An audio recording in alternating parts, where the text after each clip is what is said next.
Get ready for the most epic match of the year. It's Spices the Zones versus the Veggie Warriors. What a game! Garlic's bowling is on fire and Carrot just hit the winning run. Or did they? It's a tie, but the umpire has the perfect solution. The best players belong in one pan. Let's cook. First, heat your wok and add 2 tablespoons of oil and 1 tablespoon of chopped garlic. Now for the champions.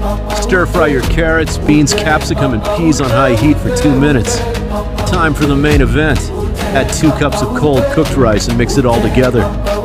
For that championship flavor, add 1 tablespoon of soy sauce, half a teaspoon of salt and pepper. Finish with some spring onion. Serve it hot and there you have it. Cricket champions become veg fried rice.